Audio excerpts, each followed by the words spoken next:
Assalamualaikum warahmatullahi wabarakatuh.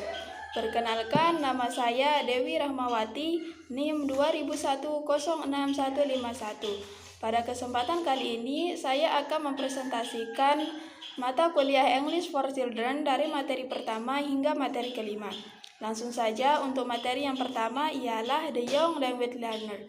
Dalam materi ini yang akan dibahas ialah 1. Karakteristik anak yang berumur 5-7 tahun. Adapun karakteristik dari anak yang berumur 5-7 tahun ialah 1. Mereka mampu menyatakan atau bercerita tentang apa yang telah mereka lakukan, tentang apa yang telah mereka dengar, dan tentang apa yang telah mereka lihat. Yang kedua, mereka mampu berargumen meskipun versi anak-anak. Dan yang ketiga, mereka mampu menggunakan alasan yang logis. Yang keempat, mereka mampu memahami situasi sebelum memahami bahasa. Yang kelima, mereka mampu berbahasa sebelum mengetahui makna dari bahasa itu sendiri. Kemudian yang keenam yaitu mereka mempunyai konsentrasi 10-15 menit. Yang ketujuh, mereka tidak bisa atau susah membedakan antara yang fakta dengan opini atau fiksi. Dan yang terakhir yaitu mereka tidak bisa dipaksa. Lalu materi yang akan dibahas dalam materi ini ialah karakteristik anak yang berumur 8-10 tahun. Adapun karakteristik dari anak yang berumur 8-10 tahun yang pertama ialah mereka sudah mampu membedakan antara yang fakta dengan opini atau fiksi. Kemudian yang kedua, mereka mampu bertanya sebanyak-banyaknya. Dan yang ketiga, mereka mampu mempetakan dirinya. Dan yang keempat yaitu mereka sudah mampu atau bisa untuk diajak bekerja sama. Oke, next ke materi kita yang kedua yaitu Class Management and Atmosphere.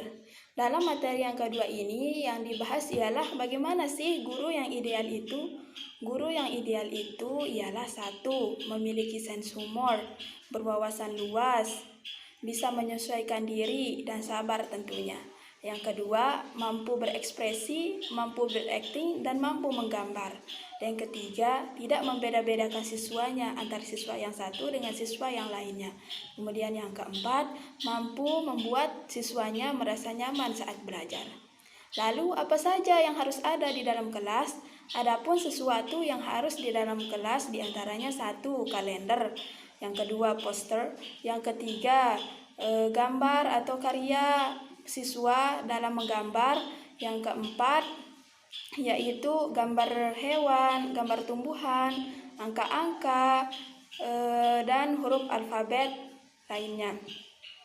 Kemudian bagaimana strategi untuk membuat grup atau kelompok? Adapun strategi untuk membuat grup atau kelompok ialah 1. Instruksi tugas kelompok. Kemudian yang kedua yaitu memberikan contoh cara pengerjaan tugas dengan cara berbahasa Inggris lalu dibarengi dengan ekspresi dan miming. Kemudian yang ketiga, membatasi jumlah anggota grup mulai dari 3 sampai 5 orang. Oke, kita beralih ke materi kita yang ketiga yaitu based work. Ketika kita menggunakan topik based work ini, kita harus melakukan beberapa hal. Di antaranya 1. Mengkaitkan pembelajaran yang kita ajarkan dengan pengalaman dan apa yang disukai oleh siswa. Kemudian yang kedua yaitu siswa dapat mengkaitkan antara kata-kata, fungsi, struktur, dan situasi. Yang ketiga yaitu fleksibel untuk diaplikasikan dalam kelas. Mulai dari topik, materi, semua harus berkaitan antara satu sama lain. Kemudian yang keempat yaitu mencari apa yang sedang tren pada waktu kita mengajar. Kemudian yang kelima yaitu menstimulasi semua skill dalam bahasa Inggris. Lalu, langkah-langkah yang harus kita lakukan dalam materi ini ialah 1. Memilih topik. Yang kedua, menentukan waktu. Yang ketiga, menyiapkan materi apa saja yang akan dibutuhkan. Lalu yang keempat yaitu menentukan kegiatan yang akan kita gunakan. Yang kelima yaitu menentukan metode. Dan yang keenam yaitu penilaian. Oke, kita beralih ke materi kita yang keempat yaitu Plan to Teach EFC. Ada beberapa alasan guru yang profesional itu merancang proses kegiatan pembelajarannya. Di antaranya, satu, memudahkan dalam mengajar di dalam kelas. Yang kedua, yaitu menghemat waktu. Dan yang ketiga, yaitu mengetahui apa saja yang dibutuhkan dalam setiap pembelajaran. Dan yang keempat, yaitu menyeimbangkan proses pembelajaran dalam 3 tahapan.